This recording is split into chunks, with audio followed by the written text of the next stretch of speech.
I'd like to introduce my co-host with over 4 decades in the game, an assistant for 2 national championship teams, a dynamic assistant coach, and also a successful head coach, leading UC Irvine to their only NCAA tournament appearance in 1995. USA basketball coach, professional coach with the Sparks, and worked in administration at UCLA as assistant athletic director. Served as secretariat for competition for women's basketball for the '84 Olympics. And my favorite accomplishment, the technical advisor and consultant for the classic film Love and Basketball. My resident legend and snack and music expert, Colleen Matsuhara. Thank you, Matthew. Thank you. Appreciate the kind words, and welcome to everyone. Welcome back to some of you who have been absent without any excused absences, but I'm glad to have you with us today. And also remember, I always come on and review quickly what the growth mindset, why Matthew named this the growth mindset Zoom. And what we're talking about with the growth mindset, it is the belief that intelligence can be developed like a muscle, like the brain is like a muscle that can be trained. And it leads to a desire to improve by embracing challenges as you embrace a challenge. And the success lies in how you approach the challenges with a growth mindset, not just your own abilities and talents. And what I think what we do here, what we've developed is a growth mindset, meaning you could acknowledge and embrace imperfections in yourself or your coaching techniques, and you view the challenges as opportunities to allow you to try different learning tactics, and you can replace the word failing with the word learning. And it's also important to value the process and not just the overall end result. Stop seeking approval from your colleagues or your peers, and you want to cultivate and serve a purpose. So all those factors play into how you develop your growth mindset. So today I'm going to start off with my snack tips. Now I found a new snack beverage, and this is called, it's Bang, and it's Wilden watermelon. Now previously I talked about Trader Joe's watermelon. I told Ebony that she must seek this out. There's no sugar, no carbs, no artificial flavors. It's got creatine, some essential amino acids, and some caffeine. So if you want a little lift, in fact, I have my second can here that I will be sipping during the Zoom, but it's delicious. I just happened to pass it by in the grocery store and I said, oh, watermelon, let me try it. That's the beverage for the day. The snack of the day now, I want to credit Asami Morita on the call here. We were talking about some Japanese food and some snacks. So today, this is Trader Joe's. It's crunchy, crispy mochi nuggets. And what it is, it's like little snack nuggets. I poured some out here. They're about this big. It tastes somewhat like popcorn, except without the kernel in it. If you hear some noise during Fred's talk, it's probably me. I'm sorry, I might be munching too loudly on the mochi bites, but sometimes I'll open the bag, and before I know it, half of the bag has jumped in my mouth, okay? So that's mochi nuggets at Trader Joe's. Now for the music. Now, today I want to just tell you that June is now determined. 1979, President Jimmy Carter initiated what he called Black Music Month. And then President Obama in 2009 changed it to African American Music Appreciation Month. And what it is, it's an annual celebration of African American music in the US. It was proclaimed that African American music and musicians have helped our country, quote, to dance, to express faith through song, to march against injustice, and to defend our country's enduring promise of freedom and opportunity, end quote. So what I'm going to do is just play a very few little quick songs here. Now the first one is, so those are just my little snippets of my musical selections for today. And lastly, before we lead into highly anticipated speaker, Fred Applin, I just want to talk to you about women's basketball history. Now, each of you, I want you to think, where were you 24 years ago yesterday? Does anyone, can you in your mind tell me where you were 24 years ago? Well, yesterday, that is. I'll tell you where I was. It was the very first WNBA game played. It was the New York Liberty playing at the fabulous form in Los Angeles against the LA Sparks. It was the beginning of the WNBA league. And this was the advertising leading up to this game was called We Got Next. And some of you can remember the commercials that had Lisa Leslie, Rebecca Lobo, and Cheryl Swoops striding with swag, getting ready to tip off the season. Now that game there, it was really well attended. I think there was about 14,000 people there. People that were, some of the celebrities were Magic Johnson was there, Penny Marshall, who had just directed or produced A League of Our Own, and thousands of other people were just really anticipating the tip-off of this league. And unfortunately, for those of us who live in LA, New York won 67-57. And afterwards, I don't even recall how I got tickets, but they had a little after party. I believe it was at the Marriott at LAX. And so it was on the pool deck and it was great. They had music, they had finger foods, and people just mingled and talked. And the very first basket of the WNBA league was made by guard Penny Toller of the LA Sparks. And so she's forever noted for in that historical moment. There were 8 original franchises in the beginning of the league, and those were the Houston Comets, the Charlotte Sting, the Cleveland Rockers, the Sacramento Monarchs, the Utah Stars, and the last 3 are still in existence, the LA Sparks, the New York Liberty, and the Phoenix Mercury. The very first commissioner was Val Ackerman, so she threw up the ceremonial jump ball between Rebecca Lobo and Lisa Leslie. And today the commissioner is Kathy Engelhardt, and this year's slogan is count it. So we're really celebrating a quarter century of the WNBA's input on sports and society, and how generations of young and diverse athletes have now role models to look up to in the players. And I think the 2020 final, last year's final, was a record for TV viewership. So hopefully that's going to continue to build up women's sports in general for our country. So when you get a chance to support the league and attend one of these games, and there's a lot of entertainment. And so again, if later on you can remember where you were, but that for me was very significant. The league sort of commemorated it with Sunday, the closest game day to yesterday. The New York Liberty again visited the LA Sparks. Again, they prevailed by 3 points. So that's my historical tidbit for today. Thank you very much. Colleen, that's amazing. And coaches, I just gotta say, Colleen and I were having a discussion a few hours ago, and she said, you know, maybe I'll talk about that first WNBA game that I was at. I don't know, the Liberty and the Sparks. I'm like, are you kidding me? That was history. You've got to tell that story. That's so amazing.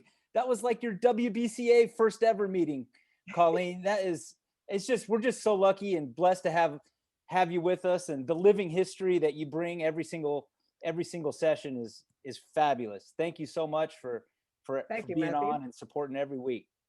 Awesome. Now I'd like to welcome, I'm so excited. I'm going to flub up everything because I'm so excited to have this next coach on today. Such experience and a wealth of knowledge with over 30 years in the game, coached in all the major conferences, ACC, Big 12, Pac-12, and coaches, make sure you're muting yourselves. He's been to Final Four with Texas, had a great run, 3 straight Sweet 16s, worked for Hall of Fame legends, Jody Conrad, Sylvia Hatchell. He's had 11 seasons as a head coach, including 9 at Charleston Southern. Coach Applin's teams excelled in the classroom and the community. He's just a mentor, and they enjoyed success in the last 2017 to 2019. They won BSC tournament games. They had a WBI invitation. Coach Applin, welcome. Thank you so much for being here with us today and sharing your knowledge. And I just want to congratulate you on your new job there. Coaches, if we could just mute yourselves there. Let's see here. There we go. Coach Applin, thank you so much for joining, and congratulations going home there. It's great to be back in North Carolina, and this is where I started my career. 8 miles from Duke, actually less than that. I lived 4 miles from Duke and coaching Chapel Hill, so it's literally I'm about the same distance from my job where I first started, and it's kind of great because all the Duke guys were my friends there. Even when I was coaching at North Carolina, Jay Billis and Johnny Dawkins and Tommy and Snyder, all those guys were harassed me every time we play those guys. But I've been blessed. I've been blessed, just starting my career, and hopefully I have a couple more years left in it, or wherever God puts me, I'm going to do it. So it's good to be back. That's what we're saying. My twin sister lives 2 blocks from North Carolina Central. My daughter is 3 miles. The other daughter is 3 hours. My son is in Atlanta. And it's kind of fun seeing people. I'm running into people all the time I haven't seen in probably 15 years. That's so amazing. Now, Coach, if we can rewind to the beginning of your coaching journey, when you were there, you actually got a master's degree there at North Carolina Central? I did. I got a master's degree, and I was working at the University of North Carolina, and I knew I was going to do my PhD. So I said, hey, I might as well go ahead and get my master's, and did my thesis, and I said I'm done after that. So I didn't want to do a PhD. I wanted to coach. And now you started at Chapel Hill, right? Yes. The story is I played 4 sports in high school, and my brother. I was born in New York, but Roseboro.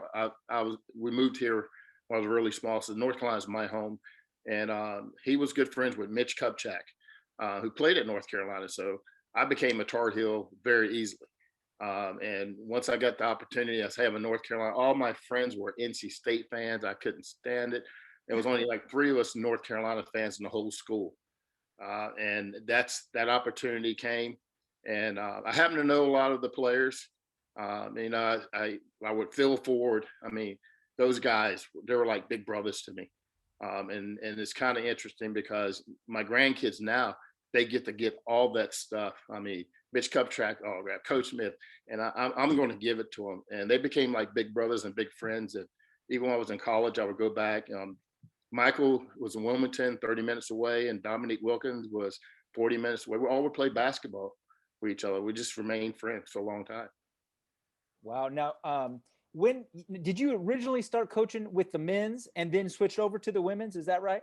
Yeah, it was kind of weird. It's called Woolen Gym. Is connected to Carmichael at Chapel Hill, and I was in there playing and happened to walk out at the right time. And Randy Will was assistant coach under Dean Smith, and we knew each other because of just being up in Chapel Hill, going to the games and stuff. And he goes, "Hey, what are you doing?" I said, "I've just started grad school. I'm working 40 hours." And the words out of his mouth, "What do you want to do?" And I had a list. Probably when I was 8 years old. I probably remember most of it. I wanted to serve in the military. First, I wanted to go to college. I want to serve in the military. I want to win a national championship. And I want to either coach in football, basketball, baseball, be a college coach. And it was just a long list of things. It was like, I want to get married. If I don't get married, I'm adopt kids. It was just a list. And God put it in front of me. And I had that list for the longest time. And everything on that list checked off. Wow. Everything. That's awesome. Found the right woman. God put the right woman in my. And I tell you, if you're single and you pray about it, and God puts the right woman in your life, things would be so much easier. And Art Prevost is on here, and he's a good friend of mine for years, one of my best friends. And I think God put both of us like that, and I'm like, God, I said, put the right woman, but not the hardest woman that you could put in my life. And, when you go off track, you got to have that partner that's going to put you back on track. And that's what he did. And lucky enough, we adopted a young lady, Anaya, which means God has answered. It was at Chapel Hill. We had a game, came home. It was Wednesday night. I'd never forget it. And it's called Wednesday Child. And it's about adopting kids. And I told my wife, I said, that's our daughter. And I didn't know anything about her. Couldn't find out anything. Called the radio, the TV station. They gave us some information. And the kid was from Fayetteville, North Carolina. And she was 2 months old, I think.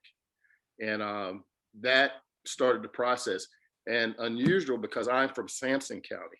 the next county over.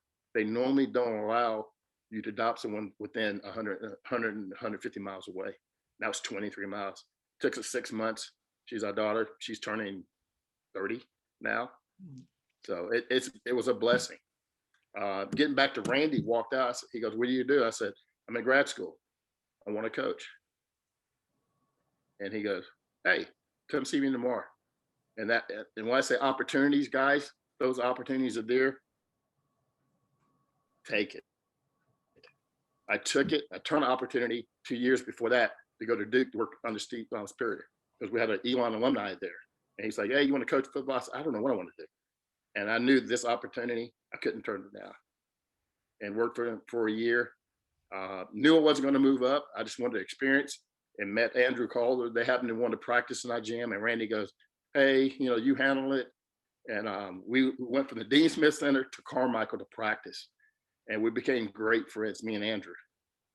And then that next year, position came open there. He goes, I said, "I'm gonna apply for it." And Randy had beat me to it. He went over and said, "Hey, I got a great guy for you. You need to hire him." And within 2 days, I was hired with Coach Hatchell. How long were you with Coach Hatchell? 89 through 93. Because I was with Coach Smith and that crew for 1988, actually 87, 88. So I don't mean to interrupt. I know you have questions also, Matthew, but Fred, so were you on the staff when they won the national championship on Charlotte Smith's shot? I have recruited them and just left. Oh, okay. To take another job. Because I grew up in North Carolina. Hey, it's time for me to venture out. And they won a national champ. I was right there, 3 seats up. Yeah. Jumped over the, Final Four jumped out. They pulled me over and we're celebrating with them. It was the greatest thing. And my relationship with them is till this day, Charlotte and that whole crew calls me all the time, texts me. And it's about relationships. And I tell you, if you get opportunities, I know it's hard for us coaches to be coaches in this time, but right. you can touch one of those kids, change their lives. That's going to come back to you. It may be 15 years from now. Yeah. And that's going to come back. You can go, "Man, I really worked hard for that one kid," and you change that kid's life. Who's going to change somebody else's life? So I had the opportunity, and it was about relationships from the beginning. Working with Coach Smith and that group.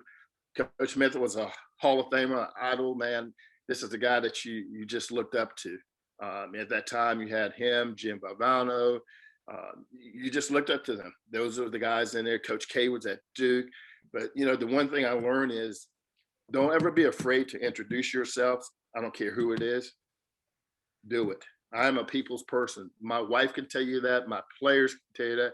Coaches I work with, they go, "How do you know that person?" Because I go up and introduce myself to them. And you never know who that person knows or who that person is. I'll sit down and talk to. I see somebody like was at Charleston Southern, a young lady was sitting down there crying. Everybody else was walking past her. I stopped and said, "Hey, what's going on? You okay?" She's, "No, I'm just having a bad day." I'm going, "Okay, let's talk about it. Tell me what's a bad day." We became friends for 4 years. And that's her friends will always come to our games. She goes, "Hey, that's the guy I'm talking. That's the coach. That's my buddy." And she was like bragging on me. I'm like, "Hey, I'm just a normal person. God put me in your life for that moment." And I had a fan for life. And that's the same thing with Coach Smith and them. Coach Guttridge, Coach Harp.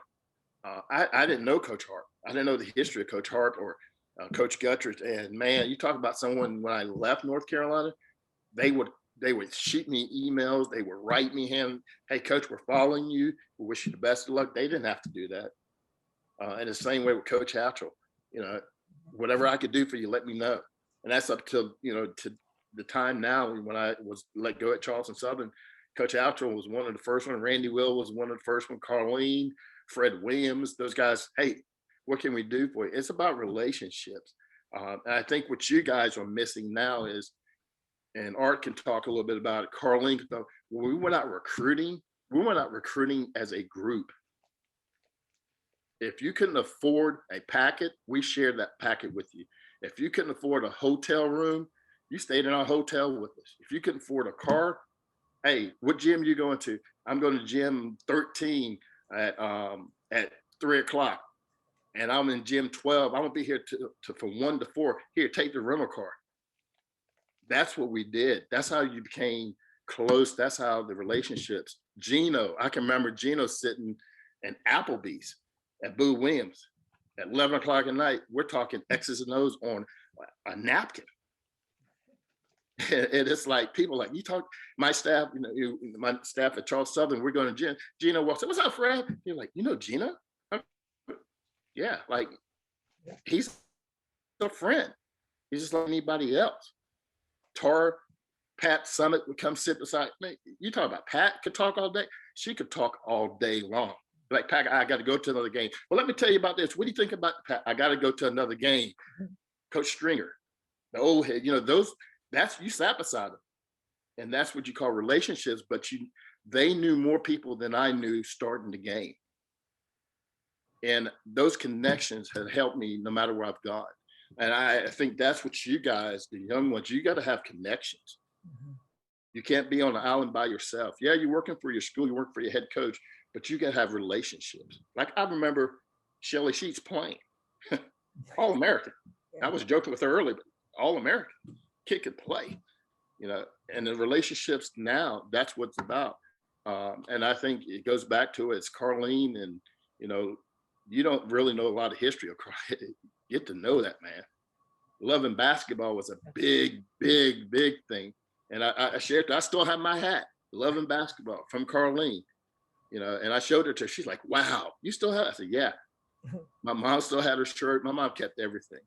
But yeah, I have a question. Yes. Go ahead and finish. Then I want to ask you. I was going to say it's about relationships. Yes, that's my question. From your first job until the day you say I'm done. Because those relationships that started with Randy Will and Coach Smith and Coach Harp and Bill Guttridge, Dave Hanners was on that staff, carried me to who I am today. It's a responsibility of, hey, they did it the right way. And I took that. This is the way you need to do it. Didn't cheat, didn't cut corners. They respect their players. And I took that as a cue. This is the way I want to have my career from the rest of the time. So I've done that up till now, with Trish. Now, as a head coach or as a veteran coach, what would you say to assistant coaches who make a comment like, well, my head coach tells me not to talk to other coaches or not to, be friendly or get to know them? I mean, I don't, that never happened to me, but I'm just wondering what these young coaches that, their head coach tells them that, what advice could you give them?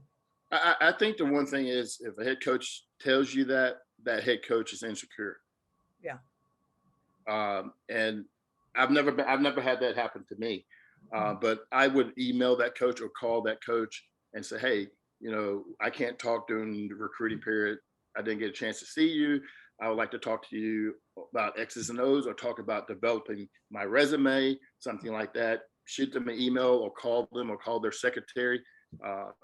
And they will get back with you that way. But I would also go into the head coach and say, hey, I'm not trying to look for another job. I'm not trying to do this. I just want to talk to those coaches because I will know how they work, something that could help our program. I think you got to be loyal to your coach, but you also got to say, hey, coach, I want to grow too.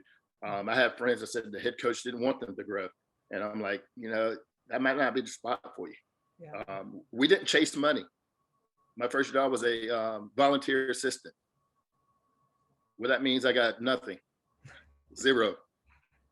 And it's something I wanted to do. And Randy Will, literally, he would come in and go, hey, you run the practice. I got to go do something. And we would run the practice. I would run the practice. He had that much faith in me after a month and a half to do that. And he's like, I'll do anything I can do to help you pay. Or I said, right now, I don't want pay. I just want to learn the knowledge that, you guys have had. And that's what it is. So I would talk to your head coach and say, hey, can I talk to somebody? Those veteran coaches love it when people, I talk to a lot of them, Gino, I want to come to your practice. Okay, just come on up. Pat would be the same way. I think Coach Stringer, she is still today like that. Hey, what do you need? You okay? Yeah, I'm good, coach. I think a lot of coaches are willing to do that. And if you have that problem, invite your coach with you. Say, hey, coach, let's take a trip or something. Thanks, Fred. Now, Coach, I had written down, I wanted to ask you about your recruiting, because you have recruited, I mean, it's a who's who of McDonald's All-Americans and WNBA players. But, you know, I was going to ask you what set you apart and how you, but you know what, you're telling me right now, you're building genuine relationships, and it comes through the screen how passionate you are about these young ladies. And you can talk a little bit more about how recruiting has changed maybe over your career. But man, you're inspiring me just listening to you talk here. I mean, I can see why you're getting players when you go sit in their living room, because if you were sitting in my living room and my daughter was a player, I'd here you go, Coach Applin. Yep. I think the one thing, and I skipped, I should have said it before, surround yourself around good people. My pool is really, really small. And I have a pool inside that pool is so tight. They're like my brothers and sisters. Art's on here. Tim Eatman's on, Tim Eatman's one of my best friends. Carlene's in that. Fred Williams is in that, because I know they're going to hold me accountable. They're going to say, hey, you're screwing up. What are you doing? Get it right. If you're cheating, they're going to tell you. You've got to have people like that. That's not the way to do it. You're having it goes beyond basketball, but it goes through your family. Those friends will be with you for life, no matter what. They're going to tell you you're doing the right things or you're not doing the right thing. And that's the hardest thing for a human being to accept. It's one of your friends holding you accountable, and you're going, yeah, you're right. So I think those things have helped me. Going into the home, recruiting. I love recruiting. I love going on the road. I've driven 8 hours to watch a kid play. Coach say, you can fly. I go, no, I'd rather drive. Turn around, watch that game, and drive 8 hours back. I've done that before. And then turn around and go to practice. The coach goes, you're crazy. I go, no, there's sometime I need time to myself just to think about it. And I knew those 8 hours you could think about it. No distractions, no pilot, no nothing. You're in it. You're getting your mind together. And I had a tape recorder. I would take a tape recorder with me and go, hey, I need to do so, A, B, C, D, E, F, G. And I had that, or notes. So you got to do that. You got to take time to yourself, and that would help you recruiting. I think right now in recruiting, guys, you're looking for the superstars. You got to watch tape. You got to do your homework on these kids. And that's the one thing I got in there, man. There were probably about 13 top recruiters. And guess what? We all battled each other, and we all hung around each other, and we all helped each other. And we were honest, like, hey, Pierre, you getting that kid? Yeah, man, that kid calls me every day. Well, she don't call me every day. What's up with that? Well, coach, she already told me she's coming. Okay, I would back off. I go, hey, coach, Coach Houcher, that she's going to Pierre's. We ain't getting that kid. But we're getting her best friend because her best friend doesn't want to go with Pierre. That's truthful. And that's happened several times. But the recruiting part of it is you got to be truthful to yourself. You got to know who you're recruiting. You've got to talk to those parents. If you can talk to parents, and I tell you, be honest, I treat them just like I treat my daughters. With respect. If you're doing right, I'm praising you. If you're doing wrong, you're doing wrong. There's a kid, All-American. She was lazy. She skipped some classes. And I promised her mom, I said, let me tell you, your daughter will get an education 4 years. 8 o'clock in the morning, I'm knocking on her door to walk her to her class for the whole semester. Everybody in that dorm knew who I was for a whole semester. And when I quit doing it because of grades went up, she goes, you're not going to do that anymore?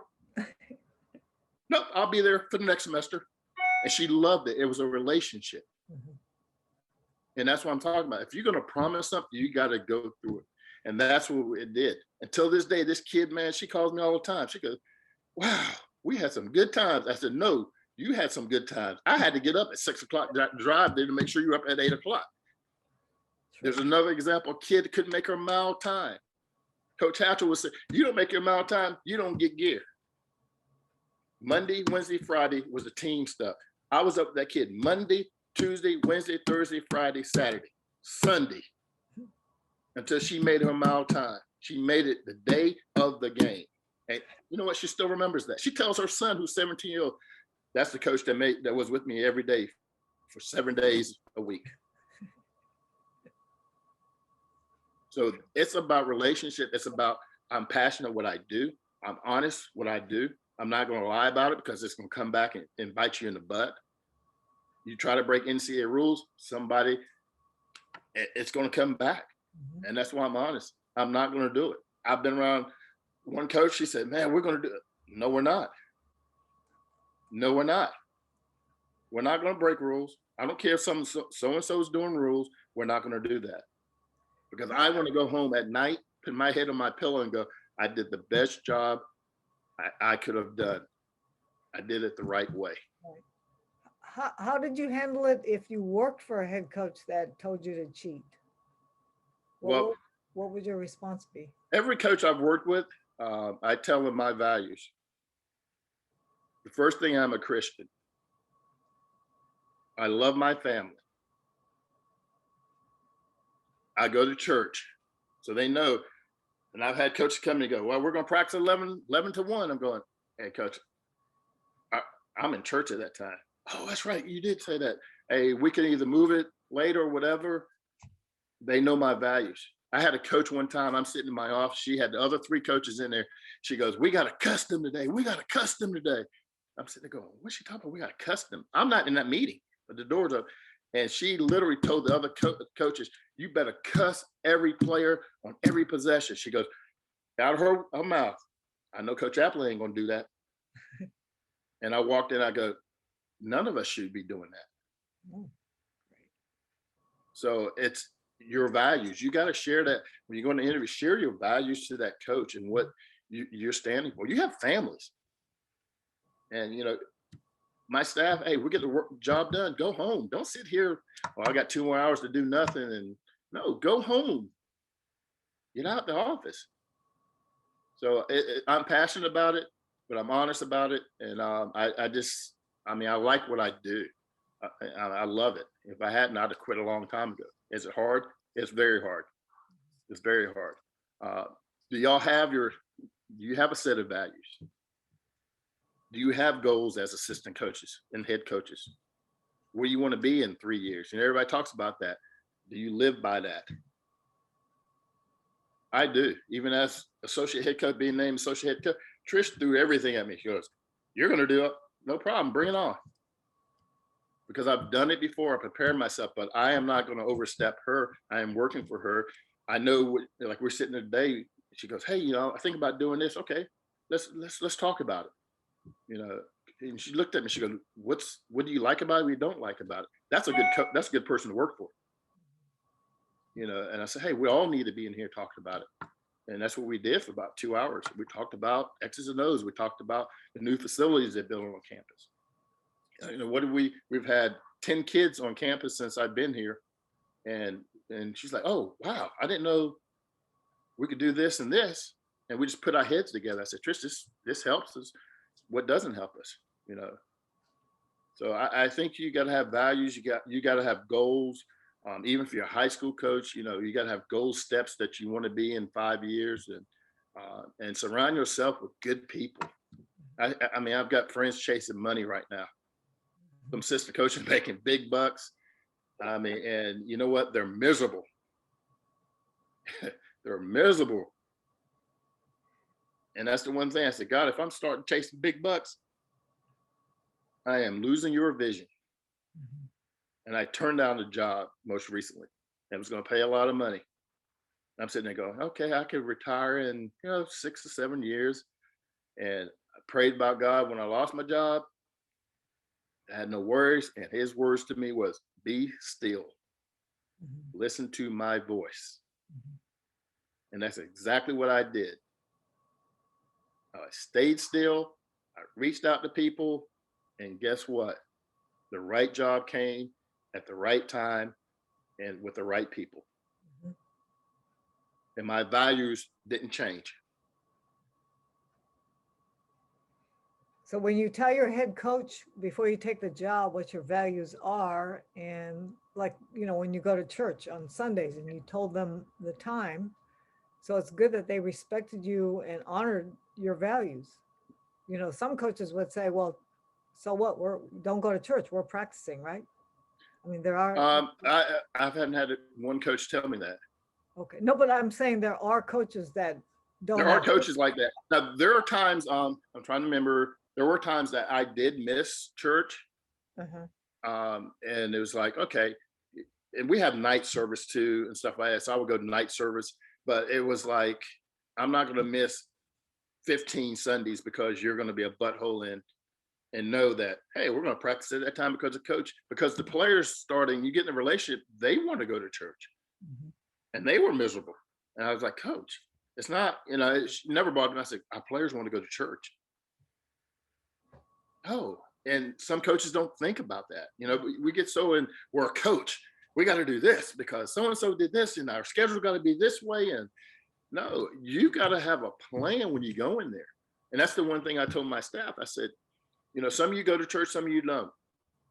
Some of my players go. I said, but I'm going to give them that opportunity to say, hey, what time do you want to practice on a Sunday? I had some kids that want to go to mass on a Saturday. So it's something I think you sit down with your coach and say, hey, again, I like to spend time with my family. Going to church is something that we do. Coach, I just wanted to ask you, just touch back on the family issue.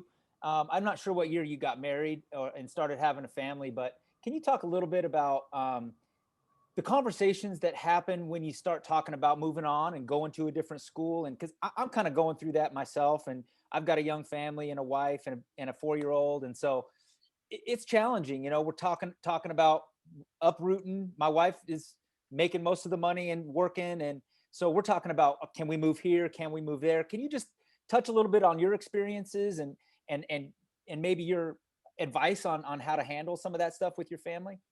If you're married, you always go to your spouse first. No matter who calls or who wants to hire you, you've got to talk to your spouse. That's something I did early is every job. And I didn't look for a lot of jobs, guys. A lot of people came after me. And it was like, honey, and I'm honest with it, honey, I got a call from, well, Jody called my wife, so I couldn't count Jody. But, Jesse Kinlaw called me and she wants to hire me. And I go, what do you think about that? Can you live there? My biggest thing to my wife is safety. Mhm. And she knows that because I was on the road all the time, and she's a school teacher and she's here by herself. The same thing, taking this job is like, hey, we're going to pray about it. That's the first thing she asked me. She said, did you pray about it? I said, yeah. And I'm going to pray more about it. I said, but my number one thing to you is safety. And the other thing is, we got 2 grandkids that live in Atlanta. I see how close she is to them. I don't want to take her, say, to Chicago and she's miserable up there because the grandkids are so far away and our kids are so far away. I think that's something you have to sit down with. We took the job, Tia, at Washington. Uh, San Diego was my vacation spot for 8 years in a row because I love San Diego. And she said, we're not going to go to San Diego for another vacation. And we happened to go to Seattle the year before. And Tia takes the job the next year. She calls me and I say, honey, hey, Tia's taking a job at Seattle.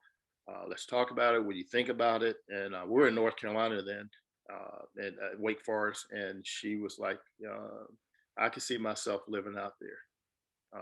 I said, you sure? I said, we're away from everybody. We're on the West Coast. We're 3 hours away from everybody. And it was a blessing. We found the right church, right people. I felt safe for her there. And that's something we talk about from day one about jobs. The other thing, guys and ladies, it's kind of funny because I took my wife on a recruiting trip. And Art will laugh at this one. It was after they used to have in Arizona where we go recruiting. And we did a West Coast thing and came back East Coast. I said, hey, I'm gonna fly you out there. And I introduced her to all my friends because she hears me talking about, hey, well, she knew Annette Smith or say Carlene, and she never met Carlene, but she knew Carlene, or Robin, somebody like that, say Shelly. She hears me talking about them all the time. I go, hey, I want you to come meet them. Let's go on. You come on the road, and I introduced her to her, so she knew coaches, but she knew, wow, okay, he's going to be okay because he has friend coaches out there that's going to protect him just like I'm trying to protect her.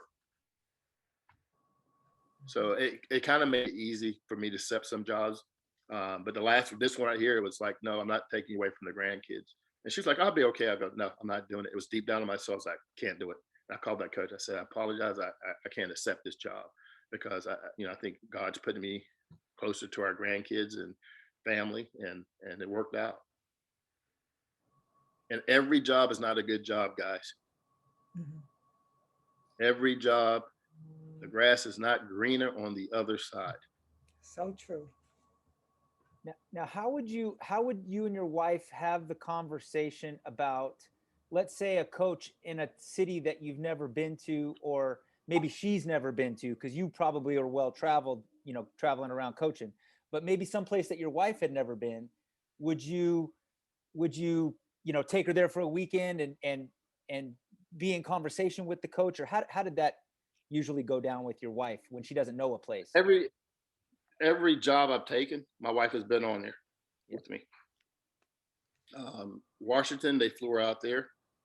East Carolina, when we came back home, they flew her out there. And that's the one thing I tell who I'm interviewing with, my wife has to come with me. We do a lot of the background stuff. I was in the military, so I'm looking at everything, crime, schools, as a parent, I'm looking at safety areas, non-safety. We're doing our homework. I'm doing the homework and saying, honey, this is what I think. And she's doing the same thing. But my wife has been on every visit, I think, except maybe one. And if and it's something about women, they have this sense, guys. If your wife said, I'm not feeling it, believe me, it's something, you shouldn't be there. And that's happened to me. And I go, okay, I got you. And as much as I wanted that job, I'm going, nope, my wife felt something. I'm gonna not do it. I'm not gonna take that job. So if most places will, if you're married, they take your spouse with you. If they don't, that means they don't care about family. True. Yeah, good point, man. There's just so much this is such a great talk, Coach. We're just dropping knowledge left and right, and these just nuggets, man. Thank you so much. Another thing I wanted to touch on before we pass it over to Q&A, because I don't want to take up everybody's time with all my stuff, but I just wanted to talk about your time with Charleston Southern and how it went. I think you were 9 years there, right? Yes. 9 years there. Talk about, would there be anything that you would do differently, or are you just at peace with how everything went down? It is how the Lord intended, and you're back home now in a great spot. Just talk about how your experience was at Charleston Southern and how it all ended up.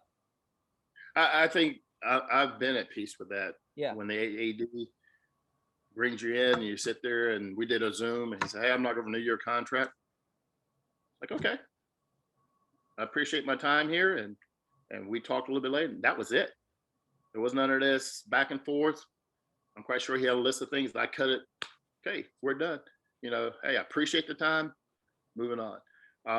My time at Charleston Southern was great. This is his second year, going to his third year. And most ADs want to make changes, guys, if you get a job.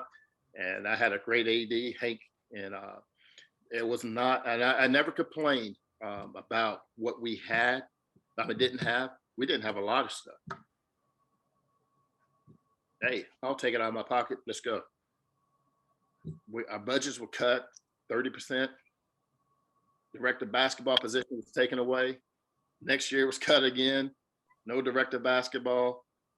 Cars were taken away. Men's basketball has everything. People will create. I go, hey, let's just concentrate on us. God put me there for a reason. And the reason to this day is to be a mentor for these young ladies, be the father figure for these young ladies that their fathers abandoned them or the fathers died at an early age, their mom, whatever, ever. I was a center point to that. Some of them accepted it. Some of them taken 5 years. There was kids that never had a Bible in their whole life. The next day I go get Bibles for them. It's just, kids come in my office, hey, coach, you on campus? No, what's up? I need to talk. 9 o'clock at night till 1 o'clock at night. God put me there for a reason. To that kid is very successful now in her career. And that's what it was about. So I have no harsh feelings towards, being fired or not having my contract renewed, because God had other plans. And that's the one thing, when I heard him say his voice was be still, I stayed still, guys. And I'm just telling you the truth. I had people call me from Charleston some of this week and go, I'm still mad. That how you did. Hey guys, it's okay. Let it go. We're never going to another game again. Yes, you will. Go support the girls. But it won't be the same. Go support the girls. So it's not about, hey, I have harsh feelings against Charleston Southern. I've made great friends. Friends in the league as coaches, assistant coaches, Pierre, those guys, people I probably would have never met, and that's what it's about. It's about you being true to yourself, and you don't change the way you are for somebody else. Because I could have gone off on that guy. What good would it have done? And then I had to come home and tell my wife, and she goes, "You've lost your mind." And guess what? All he had to say to me is, what about your Christian values? You just lost them. Something I built for 9 years, to let somebody who's only been there for 2 years to change the way I am. Wasn't hurt, guys. I'm being honest. Wasn't hurt. Called my wife, got my staff together. They were more upset than anything. I go, don't worry about it. God's going to put all of us in the right place. At the right We time. have a question, Fred, from Yes. Kevin, Matthew. Yep. Kevin Wigan, if you want to unmute yourself and ask Coach a question. Coach, first of all, thank you very much. This is wonderful. I just had a question because you made a lot of great references to faith. When you're addressing your team, do you address players individually, or do you talk as a whole group about faith-related issues? We talked as a group. There's actually, it's kind of interesting you asked that question. I had one kid that was Muslim, and I told her one day in our little huddle, I go, hey, won't you pray? And I went, oops, never mind. And I was like, I stopped myself there because my cousin was Muslim, and I know what they do. And I was like, you know what? To everybody, I apologize. Our player's Muslim, and apologize. I'll go ahead and pray. So I would do it as a team. But there was times we had small sessions. The kids just want to one-on-one sessions with me. Let's talk about this, or about the Bible, about, I had like the first 3 years, I think I had like 6 kids get baptized. Wow. Like back to back to back. I'm going, Lord, what are you doing? I want to get baptized. You know why? Don't get baptized because Robin got baptized. No, I want to give my life to Christ, and I want to have this in my life. So there was, and that's all God. That's all God, guys. Like I'm telling you, the kid was from, you talk about drugs, she saw it all, and she got out, and she's very successful, and we prayed about it, man. And that's what it was about. So the one thing I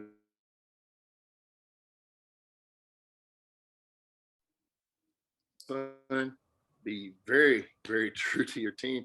And I'll give you an example is, like you're saying, in a team setting or individual, I would meet with that individual and say, hey, you skip class.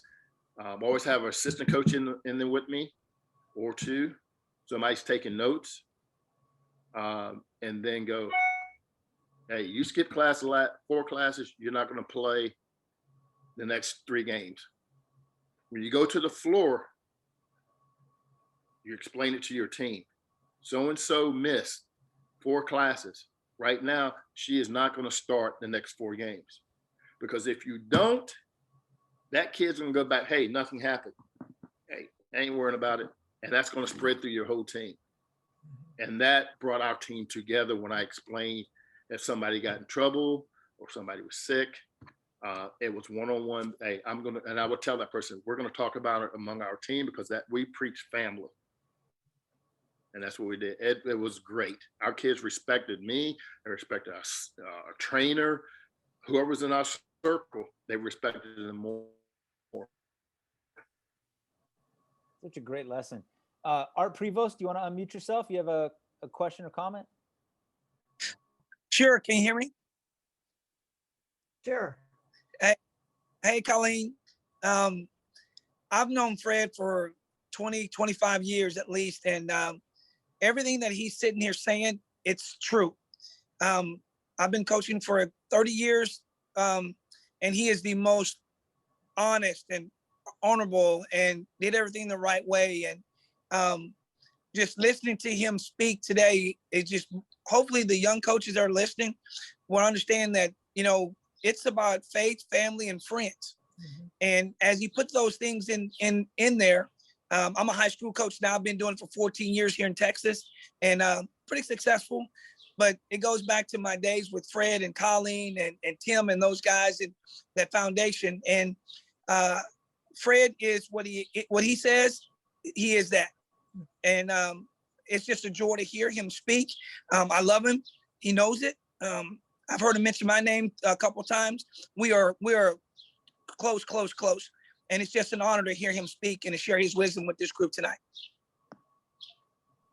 Thank you for coming on and saying that. That's great. I can see why you guys are close. And just like Fred Williams, you know, we had him, Coach Williams was on, I think last September. And it's, you know, I can see why you guys are close. You know, you're real people, you're personable. I can see you build genuine relationships and Art, thank you for coming on and I'm glad to have met you. And yeah, I agree, man. This is one of my favorite, don't tell anybody that because we've had some awesome speakers, but this is, I mean, I've had tears well up in my eyes 3 times listening to Coach here. I mean, he's awesome. Yeah. He's the best. He really is. He's a man of God, man of faith. And, you know, 11, 12 o'clock at night, you can pick the phone up. Fred's going to return it back to you. He's going to give you some wisdom. And my wife and I have been married 28 years. And I worked for Colleen, by the way. I was one of Colleen's assistants back in the day. Mm-hmm. And I love her to death. I love her. And it's just an honor to hear this. And I'm, you know, I have tears in my eyes because it's people that I love and respect. Well, I was just going to tell the group that maybe until Art just said it, Art was an assistant coach for me at UC Irvine. And we did have a little, I guess, a little detour in our friendship, Arthur, in that he came from Texas to work for me at UC Irvine, and he got poached away by another coach to go work back in Texas. I was furious because I had asked him for what? Did I ask you to commit for 2 or 3 years, Art? Yes, ma'am. And I really liked him. His work ethic was great. The players loved him. So Art took this other job and I realized it was back home for him and it paid him more money. And the following year, I did not speak to Arthur for at least a year. I saw him at the Final Four. I looked right by him. He would try and talk to me, but someone said, you know, that guy there is trying to talk to you. I said, I am not speaking to him. He left me. He went to go work for so-and-so. And I said, so I'm not speaking to he's nobody to me. And so I'm not speaking to him. And it wasn't exactly a year, but later on we ran into each other. I don't know how we got to visiting again. And it was almost like, you know, I really regret losing that 1 year of friendship because, you know, we really were very close and I enjoyed working with you. And so it's just a lesson that, you know, sometimes people come into your life for some reason, and then they leave, but then they come back again. And so when Art and his family came out to California, we met up at a restaurant, got all caught up, and I've been sending emails all this time. It's about time you showed up, Arthur. You know, Yes, ma'am. Yes, ma'am. Hey guys, the other thing is I had a list of things. Preparing yourself to be the best assistant coach and preparing yourself to be the best head coach. I'm gonna touch a little bit about that. And I'm gonna tell you a story. When I had the opportunity to work at Texas with Jody, Kathy, I think, has been there for 18 years at that time. Annette Smith just went into the administrative role, was still part of women's basketball. So she hired me, she hired Karen to come in to do it. I never knew who Karen was, but we became really good friends. And of course, Kathy ran probably 90% of the offense and defense because she was there so long with Jody. And one day Jody looked at me and she goes, I hate these out of bounds plays.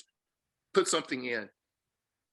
And I was always taught by Coach Smith is you always be prepared and you always have a notebook.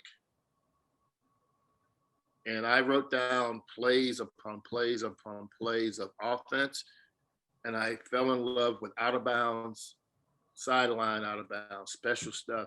And in my mind, I would go through it 1,000 times, guys. And then one day she goes, Coach, you put that in. And Kathy looked at me like, what? And Jody goes, put it in now. And I put a play in. And Jody goes, this is during a game. And I go, gotcha, Coach. And drew it up, showed it to her. We ran that play. And she goes, you're doing everything. You keep running that. That's your baby. And I would always watch Michigan State when they were really good. They had the best out of bounds plays, and you couldn't guard them. And I've always looked at it, and I always had option upon option upon option. And we played Texas Tech. We were number. I think we were number in our conference at the time. We were number 2. Texas Tech was 1. K-State was number 4. And Oklahoma was number 5. And we played all 3 of those teams in 7 days. And then turn around, we played them in the tournament. It was that's how it was. And Coach goes, hey, we're going to run you out of bounds plays. We need this. I said, Coach, no, don't run that one. Run this option. And we ran back-to-back options, and we scored out of it just like that and took the lead. And I said, she just turned to me, she goes, that's the way to be prepared. I said, Coach, I'm always going to be prepared. I learned that a long time ago. But my opportunity came because she believed that I could do it. Even went to the Final Four, same thing. She was like, hey, what do you think about it? I said, Coach, we can't run these anymore. Let's do this. And Michigan State just put in a whole new set of stuff. And I happened to watch their games. And I was like, Coach, we can run some of this stuff right here. And we did. And your time may not come that your head coach may not ask you. It may be 3 years, it may be 4 years. That coach, man, I got this play, and you've given it to that coach 1,000 times. And that coach may have that player on his desk or her desk for 4 or 5 years. And suddenly, guess what? Hey, you remember that play you gave me? Yeah, Coach, here it is right here. Let's put it in. And that's what you prepare yourself for. So I would tell you guys, start preparing yourself to be the best assistant coach, but also prepare yourself to be the best head coach, because you can't run every play. Mm-hmm. You can have 1,000 plays, and guess what? None of them work. And it's that last 1,001 that you put in there. You're like, whoa, that's the play that's going to work for me. And that's what you got to do, prepare yourself. And you may get that call because of the heat of the moment, that coach go, hey, I need something different for the next round. So you got to prepare yourself. So start your notes now. And I think you'll be successful. And I do it now. I have so many notebooks, guys. It's ridiculous. I told my wife, I said, I got to scan stuff in. I'm tired of just going through, oh, here's the Nike notebook. Here's the WBCA notebook with notes in it. Here's this notebook from a clinic that 1980 I went to here, Bobby Knight. I'm going, it's just so much that you go back and look at it. Pete Newell is one of the best when he was alive, X's and O coaches and specialties, one of the best. I would go to his website and steal everything because It's he would okay to share. steal. It's okay He to would- steal from people. Yeah, he would share everything with him. That's a man that would share everything. And that's what it's about, guys. Mhm. What fits your system. Don't try to be Connecticut because you don't have Connecticut players. What do you have? What can you do with it? You have to stay ready. Yeah. Got to stay ready. Some of you guys are prepared to be head coaches, and I think you gotta be prepared, because once you're in that seat, you can't change. Don't change. Be yourself, but be prepared. Be Even prepared though the to seat run is a your little program. hotter, right? And don't be afraid. It's hotter, but people say that, I go, yeah, it's just a seat. Yeah. It's how you're going to run your program and how successful you can be. It's just 18 inches away. Another Yeah. space. And You Coach, get to run the whole program. I wanted to And let ask your you. assistant coaches, let your assistant coaches coach. I've seen assistant coaches, they don't move during the game. I'm going, let your coaches coach. That's what you hire them for. Mhm. And guys, you're not just a recruiter. I hate that title. Oh, you're just a recruiter. No, I'm more than that. You're more than a recruiter. You're a coach. Get the knowledge. I guarantee you, I have DVDs, probably over 100 DVDs. Championship sports. Literally. My wife goes, "You're not buying anymore." Okay. I tell one of my friends to buy and I pay them. So she doesn't see it on the credit card. Somebody was going to say something. I was gonna ask something and I lost my train of thought, but Is there a question? Is there a question out there? Did somebody just put in a question? no, it was just a comment. Oh, okay. Okay. Does anybody have any questions? I know we're talking, but I was just I gonna have a question. Oh, go ahead, Matt. Sorry.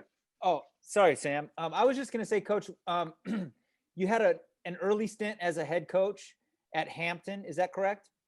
yes. And what did you learn in that experience there that you weren't expecting, or that helped you in your second stint as head coach? I would say, like I just said, I was over prepared. I try to run everything. And that's just being around some of the big time coaches at that time. Not seeing how they started their program until I'm in the middle of it, and they've had that thing running for 10 years. I'm going, oh, we got to run what Pat's running. I spent a lot of time with Pat Summit because of Coach Hatchell, that relationship. We go up to her place and Pat's running this. We got to run this. And, you can't do it. And I think this prepared me to go, hey, what is this team? How can we have the best success from the players we had? And I'm saying, if I had to do it all again, we didn't have a Catchings, we didn't have Shamika, we didn't have all that, but I thought we did. And it didn't work out. We just had to dummy it down because those kids are like, what? A back screen to a flare? And they were like, what's that? And Pat Summit's going, back screen, flare, take the jump over here, Shamika. And then we're going, nah, that ain't working. And Coach Hatchell's calling me going, hey, you need to run this Carolina break and you need to know that, or a country accent. And I'm going, Coach, we don't have the horses to run that. And that's what I was like to my staff, like, hey, the next year we got some horses in there. We actually stole a Nike All-American, and we could run some of that stuff. But I think you look down and have a good set of offense that you can run. I think your offense that you can run against man and zone. Then you have your man stuff, maybe 4 plays, your zone plays that you can go into, your sideline out of bounds that you run against man and zone, and your baseline that you can run against man and zone. I think you'd be successful with that. Because most coaches go, hey, I got to have zone plays, man plays, slobs. In my slobs, I got to have zone and man. If you have one set that you can run against something, that's what I've learned. And I'm a big NBA guy. I reach out to a lot of NBA guys that I'm friends with and kind of pick their brains. And A lot of them have a lot of sets that they can run either against man or a little bit of zone and stuff like that. Thank you, Coach. Sam, go ahead. Unmute yourself. Sorry about that. No worries, no worries. Hey, Coach Fred, appreciate you coming on. My question, so I'm kind of just starting out in my career in basketball. I just graduated from college last year, and I think one thing I've struggled with since I've kind of gone full time into this world of working in basketball is really trying to find a balance between your personal life and work. And so I was just looking for, any type of advice that you've can impart in terms of how you've been able to balance those two things. And then part two question is, I also work with the Los Angeles Sparks, work really closely with Coach Fred Williams. So I just wanted to hear any your best Coach Fred story, if you have one off the top of your head. Yeah. You may call me have so many of those. Let's go to the first one. I think you gotta take time to yourself. If it's an hour, this is something I started as like, my lunch break is not going to be in my office. I'm going to go somewhere. Even if I bring my lunch, I'm going to go sit somewhere on campus and eat my lunch. And my phone's going to be on low unless it's emergency or something. I'm going to have my hour. I take an hour every day, sometimes an hour 40 minutes, hour 50, and I don't run anymore. I used to run a lot. I walk. I put my headsets in. I like my music. I like Christian. I like jazz. I'll pick something that I'm going to go and I'm going to spend an hour to myself, minimum an hour. Because I always say this, you work all the time. You don't take care of yourself. Your health is going to pay the consequences. Mm-hmm. If you don't take care of yourself, you're going to pay the consequences. And guess what? You can get fired. And then guess what? They're going to replace you. But my health, you cannot replace. And that's what I've done. I have taken my wife come home. Have you walked today? No, honey, I'm just too tired to walk. We have a treadmill. I'm elliptical. I love the lift. I'll do that until 40, 45 minutes, 50 minutes, and just keep going, or have a TV on or something. I'll do that. You got to do something because we grind so much. And you think when we get on the road in July, you think you're going to really take your exercise.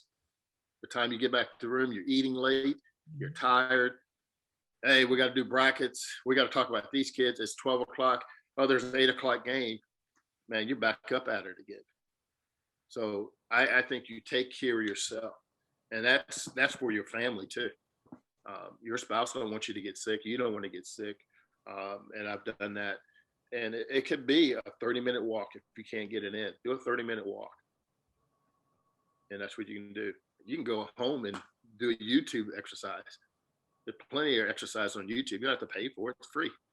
I've done that in the hotel and sit there and go, hey, this is a 20-minute workout. And when I finished with that, I was dead tired. I was like, oh, at least I got my workout in. So that's something I would do. The second part of the question, what was that again? Fred Williams.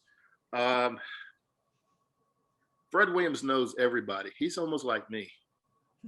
And we were, I think the Final Four was in LA, if I'm not mistaken. It was LA first and San Jose. And Fred Williams put together a get together for everybody, all his friends. And we went to this club, and I think we started dancing at 8 and we didn't finish till 2 o'clock in the morning. And everybody that you could think of, stars, NBA people, they knew Fred Williams.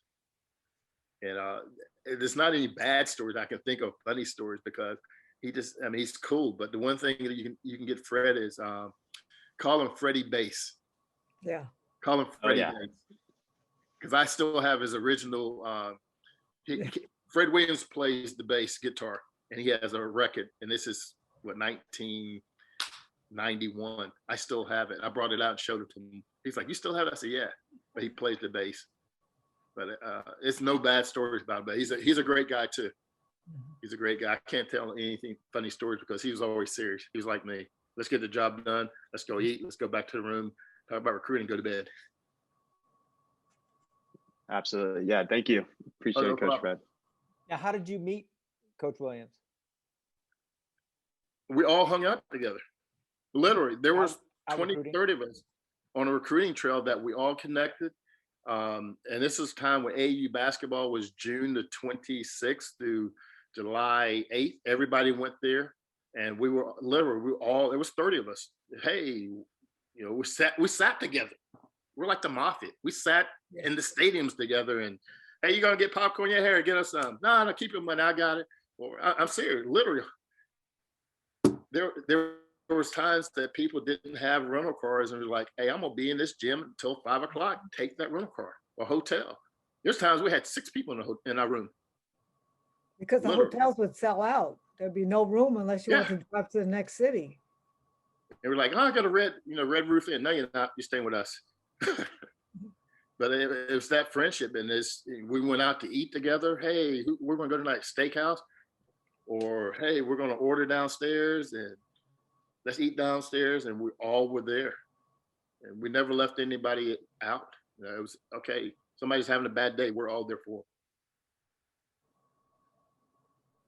Well, Great stories. Great stories. Coaches, other coaches other questions for Coach Applin? This is great. I think a playoff game started. I don't care. I just want to talk to Coach, man. This is awesome. I have a question, Coach Applin, even though you keep picking on me for Sweet Home Alabama, but my question would be like, just knowing you over the years and all the time you invested into young people, what one player has had the biggest impact on your life? Ooh. I would probably have to say probably Charlotte Smith. Mhm. I would have to say Charlotte Smith because I was going to say Edwina Brown, but I knew Edwina because her family and my wife's family are close, so I knew Edwina very well. I would say Charlotte and that whole group. I would have to say Charlotte, Sylvia Crawley, Marion Jones, Stephanie Lawrence, Emily and Leanne. That was a special group, man. They grind, and I was their big daddy. It was just, they were in my office literally 24 hours a day. That whole bunch is just special. I would have to say that group as a whole. There's plenty more that have touched my life. Stacy Stevens and all that. Texas, Tiffany Jackson. I could go on, but I would say that first group, because just the connections. And in Chapel Hill, I knew everything they were doing. I left the men. I knew everything the men would do because I would get the calls from the he's not here, and going, hey, Coach, so-and-so's over here. And I'm with the women. But Coach, they're over here. Come get them. I would run over there and get J.R. Reed or, Kenny Smith or somebody like that. So Charlotte and them, they didn't do too many stupid stuff because they took care of each other. And that was the thing. They knew when we put those pieces together, they held each other accountable. Now, they did some stuff that Coach Hatcher, till this day, will never know because I would never tell her.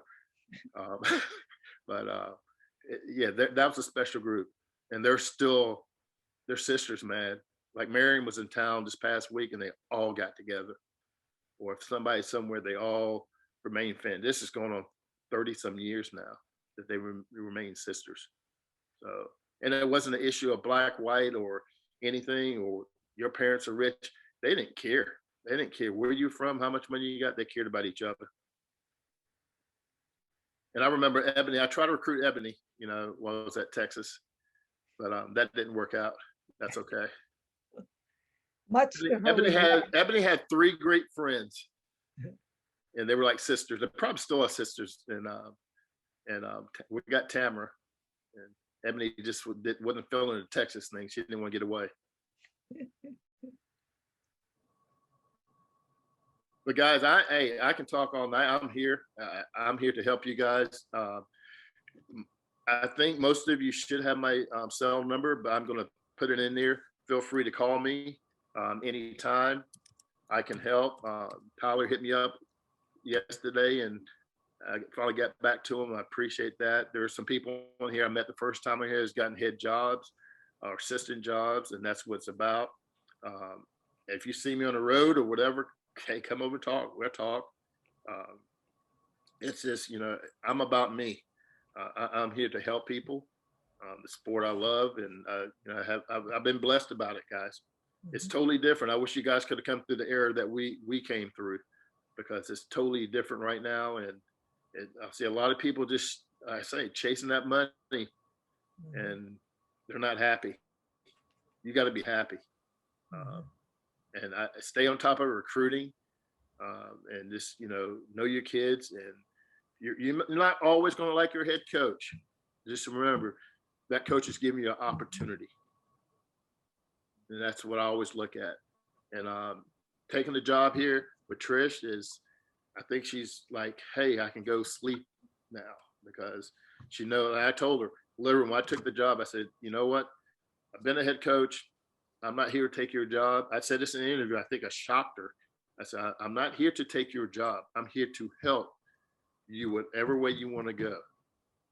I will always have your back. I will always tell you the truth, because I want you to go home at night and put your head on your pillow and sleep. And she's like, thank you. I've been needing that. So to me, I think that's so important. And I tell the players that. I've worked out 5 players, and one of them said the other day, well, I said, no, I don't hear this. Well, no. I said, coach has a plan, and this is her plan. This is our plan, and we're going to stick to it. Because I could see her trying to create a little crack, and I'm going, that's not going to work with me. That's not going to work with me. And I had the other assistant, I said, hey, this is what we're trying to do. We're all on the same page. And I told Coach today, I said, we're talking about players. I said, my plate's clean with them until they prove me wrong, then we'll have a problem. And that's what I've come in with, that mindset is I want to help her and help this program to be the best. How can we win the MEAC championship? How can we do that?